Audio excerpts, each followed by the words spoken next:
সুপ্রিয় শিক্ষার্থী বন্ধুরা, আশা করি তোমরা প্রত্যেকেই ভালো আছো। আমি মোহাম্মদ আরিফ হোসেন, সহকারী শিক্ষক, মাতৃসা ক্রিকেটার অ্যান্ড হাই স্কুল। আমি আজকে নবম দশম শ্রেণীর হিসাব বিজ্ঞান বইয়ের ষষ্ঠ অধ্যায় জাবেদার দ্বিতীয় লেকচারটি নিয়ে হাজির হয়েছি। আজকে আমি ঠিক সেই নিয়মগুলোতেই, যে নিয়মগুলো আমি গত ক্লাসে দেখিয়েছিলাম, সেই নিয়মেই কিছু কমন, যেগুলো প্রায়শই অনেক প্রশ্নে এসে থাকে, এই ধরনের লেনদেনগুলো আজকে আমরা সলভ করব। যারা গত ক্লাসটি মনোযোগ দিয়ে দেখেছো এবং শিখতে পেরেছো, আশা করি তারা এই অঙ্কগুলো নিজেরাই চেষ্টা করলে পারবে। তবুও আমি দেখিয়ে দিচ্ছি, তোমরা বাসায় অন্য অঙ্কগুলো ট্রাই করবে। তো আমরা সরাসরি চলে যাই প্রশ্নে। আমরা প্রশ্ন দেখতে পাচ্ছি এখানে, একটু প্রশ্নটা ভালোভাবে পড়ি। 2017 সাল মার্চ 1, ব্যাংকে 40,000 টাকা জমা দিয়ে হিসাব খোলা হলো। 2 নম্বরে বলছে, 2 তারিখে বলছে পণ্য ক্রয় করে চেক প্রদান 8,000 টাকা, কর্মচারীদের বেতন প্রদান 20,000 টাকা, অফিসের প্রয়োজনে কম্পিউটার ক্রয় 20,000 টাকা, 10,000 টাকার পণ্য বিক্রয় করে, খুব ইম্পর্ট্যান্ট একটা এন্ট্রি, এগুলো দেখো মনোযোগ দিয়ে, 10,000 টাকার পণ্য বিক্রয় করে 8,000 টাকা নগদে পাওয়া গেল। আচ্ছা, ধারে আসবাবপত্র ক্রয় 30,000 টাকা, 8,000 টাকার পণ্য ক্রয় করে 6,000 টাকা নগদ এবং অবশিষ্ট টাকা চেকে প্রদান।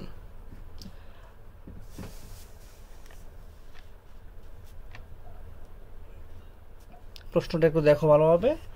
আচ্ছা, তারপরে এখানে দেখো কি বলছে, উপরিউক্ত লেনদেনগুলোর সাধারণ জাবেদা দাখিলা দেখাও। তো আমরা এখন সাধারণ জাবেদা দাখিলা দেখাবো। তো আমরা আমাদের নিয়মে চলে যাই। যেমন প্রথম এন্ট্রিটা কি বলছে, ব্যাংকে 40,000 টাকা জমা দিয়ে হিসাব খোলা হলো। আমি তোমাদেরকে প্রথমেই বলেছিলাম যে একটা লেনদেনের দুইটা পক্ষ বের করতে হবে আগে, তারপরে হচ্ছে ডেবিট ক্রিয়েট করব।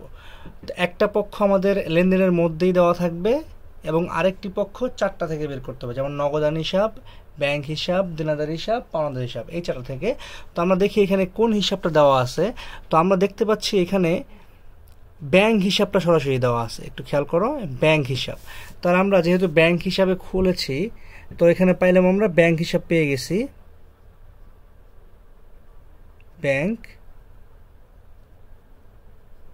হিসাব ডেবিট। আচ্ছা, তো এখন আমাদের আরেকটা লাগবে। এখন এই আরেকটা এন্ট্রি মানে পক্ষ আমরা পাবো কোথায়, নিচ থেকে নিতে হবে, নগদান হিসাব, ব্যাংক হিসাব, দেনাদার হিসাব, পাওনাদার হিসাব। তাহলে ব্যাংক হিসাব তো আসবে না, কারণ ব্যাংক হিসাব আমরা পেয়ে গেছি এখানে। আচ্ছা, তো দেনাদার আর পাওনাদার আসে হচ্ছে যদি বাকি থাকে। তো আমাদের এই লাইনের কোথাও বাকি কথা উল্লেখ নেই, তাহলে ওইটাও আসবে না। বাকি থাকলে হচ্ছে এখন নগদান হিসাব। তো নগদান হিসাব চলে আসবে, নগদান হিসাব ক্রেডিট।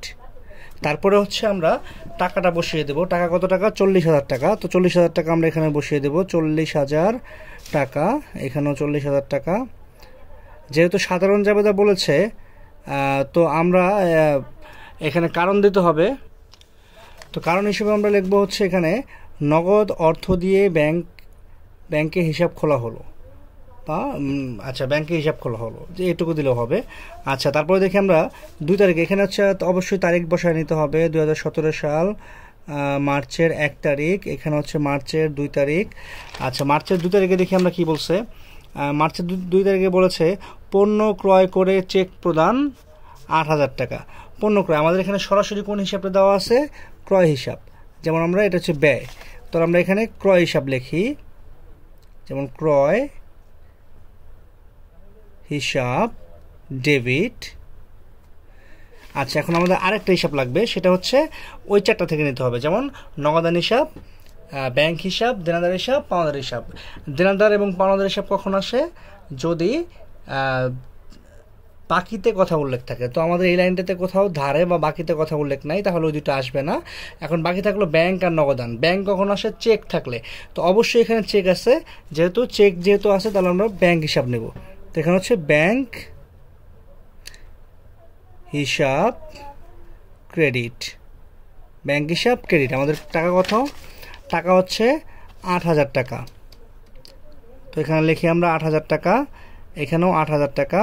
আর কারণ হিসেবে আমরা দেব চেকের মাধ্যমে পণ্য ক্রয়। এখানে চেকের মাধ্যমে পণ্য ক্রয় দিলেই হয়ে যাবে। তো এখন আমরা পরেরটা দেখি। ৪ তারিখ, কর্মচারীদের বেতন প্রদান ২০,০০০ টাকা। তো এখানে আমাদের কোন হিসাবটা দেওয়া আছে, মানে কোন পক্ষটা দেওয়া আছে একটু খেয়াল করে দেখো। এখানে বেতন হিসাব দেওয়া আছে, বেতন। তো একটা পক্ষ যেহেতু আমাদের দেওয়াই থাকবে, তো আমরা পাইলাম বেতন হিসাবটা দেওয়া আছে। তো আমরা এখানে লিখব বেতন হিসাব। আচ্ছা, তো বেতন হিসাব। এখন আমাদের আরেকটা নিতে হবে, সেটা হচ্ছে নগদান হিসাব, ব্যাংক হিসাব, দেনাদার হিসাব, পাওনাদার হিসাব। এই 4টা হিসাব থেকে একটা নিতে হবে। তো এখানে ব্যাংক হিসাব আসবে না, কারণ চেক কোথাও লেখা নাই। দেনাদার পাওনাদার তো আসবেই না, কারণ বাকিতে কোথাও লেখা নাই। তো বাকি থাকলো এখন কোনটা? নগদান হিসাব। তো আমরা এখানে লিখবো নগদান হিসাব, নগদান হিসাব। তো এখন ডেবিট ক্রিয়েট করি। বেতন আমাদের ব্যবসার কি? ব্যয়, তাহলে ব্যয় হলে ডেবিট। আর নগদান ব্যবসার কি? সম্পদ, নগদ টাকা চলে গেছে এই জন্য ক্রেডিট। কত টাকা? ২০,০০০ টাকা। তো আমরা এখানে টাকা লিখি, টাকা লিখলাম ২০,০০০ টাকা। আচ্ছা, তো এখানে কারণ হিসেবে দেখবো নগদে বেতন প্রদান। কারণটা কি দেবো? নগদে বেতন প্রদান। এখানে কারণ দেবো হচ্ছে চেকের মাধ্যমে পণ্য ক্রয়। আর প্রথম এন্ট্রিটার কারণ দেবো হচ্ছে নগদ অর্থ দিয়ে ব্যাংকে হিসাব খোলা হলো বা ব্যাংকে হিসাব খোলা হলো, এটা দিলেই হবে। আচ্ছা, তারপর আমরা চলে যাই এখন পরের এন্ট্রিতে। পরের এন্ট্রিটা কী বলছে একটু দেখি। অফিসের প্রয়োজনে কম্পিউটার ক্রয়। একটু ভালো করে খেয়াল রাখবা, এখানে আমাদের এখানে হিসাব দেওয়া আছে কোনটা? আমরা জানি ক্রয় হিসাব দেওয়া আছে, কিন্তু এটা এখানে আসবে না। অফিসের প্রয়োজনে কম্পিউটার ক্রয়, যদি কোনো ইলেকট্রিক জিনিস ক্রয় করা হয় অফিসের প্রয়োজনে, যে কোনো ইলেকট্রিক জিনিস, তাহলে সেটার নাম হবে অফিস সরঞ্জাম। অফিস সরঞ্জাম, একটু খেয়াল রাখো।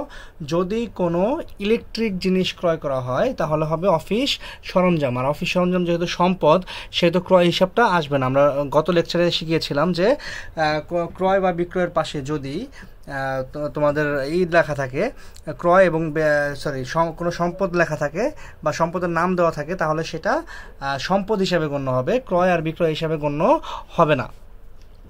তাহলে এখানে যেহেতু বলছে অফিসের প্রয়োজনে কম্পিউটার ক্রয়, মানে ইলেকট্রিক জিনিস ক্রয় করেছি, অফিস সরঞ্জাম, তাহলে এটা হচ্ছে সম্পদ। তাহলে অফিস সরঞ্জাম হিসাবে এখানে দেওয়া আছে, যেহেতু আমরা এখানে লিখে নিব অফিস সরঞ্জাম হিসাব।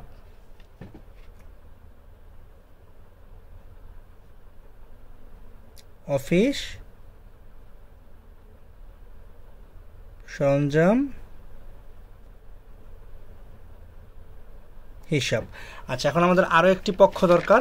আরও একটি পক্ষ আমরা কি? নগদান হিসাব, ব্যাংক হিসাব, দেনাদার হিসাব, পাওনাদার হিসাব, ওইখান থেকে বের করব। তো এখানে দেখি আমাদের কি কোথাও চেক কথা লেখা নাই, তার মানে কি ব্যাংক হিসাব আসবে না। বাকি কথা লেখা নাই, দেনাদার বা পাওনাদার, ওইটাও আসবে না। তাহলে বাকি থাকলো কি? নগদান হিসাব। তো আমরা এখানে লিখবো নগদান হিসাব, নগদান হিসাব। আচ্ছা, এখন ডেবিট ক্রিয়েট করি। অফিস সরঞ্জাম হচ্ছে ব্যবসার সম্পদ, আমরা ক্রয় করেছি, সম্পদটা বৃদ্ধি পেয়েছে, এই জন্য ডেবিট। নগদান ব্যবসায়ের সম্পদ, ক্রয় করার ফলে নগদ টাকা চলে গেছে, মানে সম্পদ কমে গেছে, এই জন্য এটা ক্রেডিট। আশা করি বুঝতে পেরেছ। কত টাকা? 20,000 টাকা। তো আমরা 20,000 টাকা লিখবো এখানে। আচ্ছা, 20,000 টাকা লিখলাম। কারণ হিসেবে দেবো অফিস সরঞ্জাম ক্রয় করা হলো বা কম্পিউটার ক্রয় করা হলো, তাহলে হয়ে যাবে, কোনো সমস্যা নেই। আচ্ছা, তারপরে দেখি আমরা কি বলছে। তারপরে বলছে একটু ইম্পর্ট্যান্ট একটা এন্ট্রি আসছে, একটু ভালো করে খেয়াল করি। 10 তারিখ, সরি এখানে তারিখগুলো বসানো হয় নাই। এটা হচ্ছে তোমার 2 তারিখের পর হচ্ছে 4 তারিখ, তারপর হচ্ছে 7 তারিখ মার্চ মাসের। আচ্ছা, এখন হচ্ছে 10 তারিখ। আচ্ছা, 10 তারিখে কি বলছে দেখি। 10 তারিখে বলছে 10,000 টাকার পণ্য বিক্রয় করে, আমরা পণ্য বিক্রি করেছি কত টাকার? 10,000 টাকার। 8,000 টাকা নগদে পাওয়া গেল। একটু খেয়াল করি, আমরা বিক্রয় করেছি 10,000 টাকা, তো আমাদের এখানে সরাসরি কোন হিসাবটা দেওয়া আছে? বিক্রয় হিসাব। আমরা জানি ব্যবসায়ে বিক্রয় হচ্ছে ব্যবসায়ের আয়, যেহেতু আয়, এই অবশ্যই আয় হলে কি হয়? ক্রেডিট হয়। আর ক্রেডিটটা কোথায় লিখতে হবে? নিচে লিখতে হবে। তো আমরা এখানে লিখব বিক্রয় হিসাব। বিক্রয় হিসাব। আয় হলে কি হয়? ক্রেডিট, এই জন্য এখানে ক্রেডিট লিখলাম। আচ্ছা, এখন একটু খেয়াল করি। তারপরে এখন আমাদের আরও একটি পক্ষ লাগবে। এখন আরেকটি পক্ষ কোথা থেকে বের করব? নিচ থেকে, দেনাদার, পাওনাদার, ব্যাংক হিসাব, তারপর হচ্ছে গিয়ে নগদান হিসাব। তো এখানে বলছে নগদান হিসাবটা দেওয়াই আছে। নগদে পাইছি আমরা কত টাকা? 8,000 টাকা। তো এখানে নগদান হিসাব লিখবো আমরা। নগদান হিসাব, যেহেতু আমরা পেয়েছি তাই সম্পদ বৃদ্ধি পেয়েছে, এই জন্য ডেবিট। নগদে পাইছি কত? আমরা 8,000 টাকা নগদে পেয়েছি, তো আমরা এখানে লিখবো 8,000 টাকা পাইছি। আচ্ছা, এখন একটু খেয়াল করো, আমরা পণ্য বিক্রি করেছিলাম 10,000 টাকার, কিন্তু আমরা নগদে পেয়েছি 8,000 টাকা। বাকি টাকাটা কই গেল? বাকি টাকাটা অবশ্যই বাকিতে হয়েছে। এখানে সরাসরি দেওয়া নাই, যে বাকি কথাটা উল্লেখ নাই, কিন্তু আমাদেরকে বুঝে নিতে হবে, কারণ আমরা 10,000 টাকার পণ্য বিক্রি করে 8,000 টাকা পেয়েছি, সুতরাং আরও 2,000 টাকা বাকি আছে। তো এটা আমরা পাবো। বিক্রয় থাকলে দেনাদার হয়। বিক্রয় থাকলে কি হয়? দেনাদার আমরা জানি। তো এখানে লিখব দেনাদার হিসাব। দেনাদার ব্যবসার সম্পদ আমরা জানি, সম্পদ বৃদ্ধি পেয়েছে, এই জন্য হচ্ছে ডেবিট 2,000 টাকা। ডেবিট ক্রেডিট মিলে গেল। আচ্ছা, তো কারণ হিসেবে দিতে হবে নগদে এবং বাকিতে পণ্য বিক্রয়। নগদে এবং বাকিতে পণ্য বিক্রয়। তারপর আমরা পরেরটাতে চলে যাই। 12 তারিখ।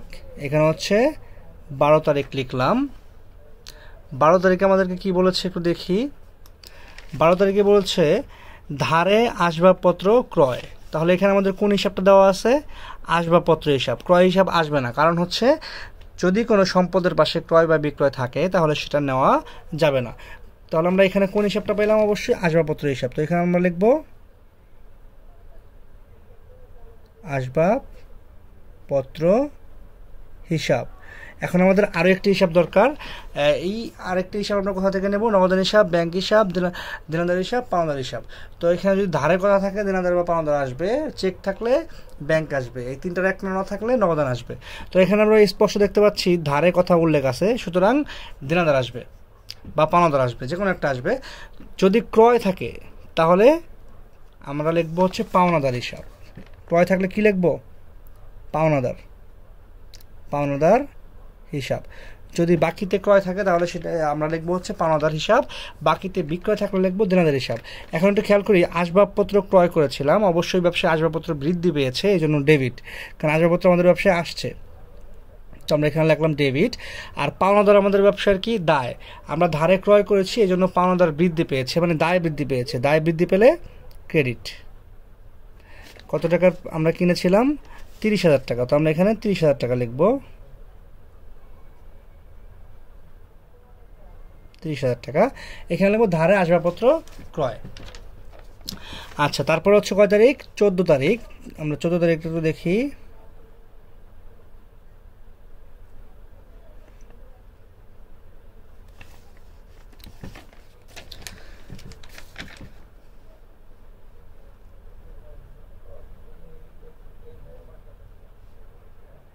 তারিখে আমাদেরকে বলেছে 8,000 টাকার পণ্য ক্রয় করে 6,000 টাকা নগদ এবং অবশিষ্ট টাকা চেকে প্রদান। 8,000 টাকার পণ্য ক্রয় করেছি আমরা। 8,000 টাকার পণ্য ক্রয় করে 6,000 টাকা নগদ এবং অবশিষ্ট টাকা চেকে প্রদান করেছি। তাহলে এখানে আমাদের সরাসরি কোন হিসাব দেওয়া আছে? আমরা দেখতে পাচ্ছি ক্রয় হিসাব দেওয়া আছে। আমরা সরাসরি কোনটা দেখতে পাচ্ছি? দেখো, ক্রয় হিসাব দেওয়া আছে। যেহেতু ক্রয় হিসাব দেওয়া আছে সেহেতু আমরা এখানে লিখব ক্রয় হিসাব। ক্রয় হিসাব। এখন আমাদের আরও একটা হিসাব দরকার হলে এখানে দেখো সরাসরি দেওয়া আছে নগদান হিসাব। তো আমরা নগদান হিসাব পাইলাম, নগদান হিসাব। আরও একটা কথা উল্লেখ আছে এখানে, চেকের মাধ্যমে প্রদান করেছি। আচ্ছা, তাহলে চেকের পরিবর্তে কোনটা আসবে? ব্যাংক হিসাব। এখন একটু খেয়াল করি, ক্রয় আমাদের ব্যবসায়ের ব্যয়, এই জন্য ডেবিট। আচ্ছা, ক্রয় করে আমরা নগদ টাকা প্রদান করছি। আমরা ক্রয় করেছিলাম কত টাকার? ক্রয় করেছি ৮,০০০ টাকার। তো আমরা এখানে ৮,০০০ টাকা লিখব। আচ্ছা, নগদে প্রদান করেছিলাম কয় হাজার টাকার? আচ্ছা, ক্রয় করে আমরা নগদ টাকা প্রদান করেছি। যেহেতু প্রদান করেছি, নগদ টাকা কমে গেছে, মানে সম্পদ কমে গেছে, এই জন্য নগদান হিসাব ক্রেডিট। কত টাকা প্রদান করেছিলাম? ৬,০০০ টাকা। আচ্ছা, এই যে ৬,০০০ টাকা প্রদান করেছিলাম। এখন আমরা ব্যাংক হিসাব, বাকি টাকা, অবশিষ্ট টাকা চেকে প্রদান। বাকি টাকা কত টাকা থাকবে? যেহেতু আমরা ৮,০০০ টাকার পণ্য ক্রয় করেছিলাম, ৬,০০০ টাকার নগদ দিয়ে দিয়েছি, সুতরাং এখন আমাদের ২,০০০ টাকা পাবে আমাদের কাছে। তো আমরা সেটা হচ্ছে ব্যাংক হিসাবের মাধ্যমে, মানে ব্যাংকের মাধ্যমে প্রদান করেছি। এখন তারা ব্যাংক হিসাব ক্রেডিট, কারণ ব্যাংক থেকে টাকা চলে গেছে, মানে সম্পদ কমে গেছে, এই জন্য ব্যাংক হিসাব ক্রেডিট।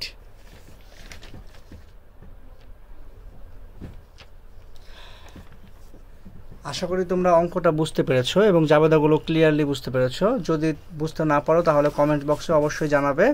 আমি তাহলে তোমাদেরকে আবার অন্য কোনো উপায়ে বা পদ্ধতিতে জাবেদাগুলো সলভ করা শেখাবো। আজকে আমার লেকচারটি এখানেই শেষ করছি। সবাই মনোযোগ দিয়ে পড়ালেখা করবে। সবার জন্য দোয়া রইল। আর অবশ্যই যদি জাবেদা শিখতে চাও তাহলে আমার প্রথম লেকচারটি আগে দেখতে হবে, তারপরে অন্যান্য লেকচার দেখতে হবে। প্রথম লেকচারটি না দেখলে পরের ক্লাসগুলো কিছুই বুঝবা না। সো আজকের মতো এখানেই বিদায় নিচ্ছি। আল্লাহ হাফেজ।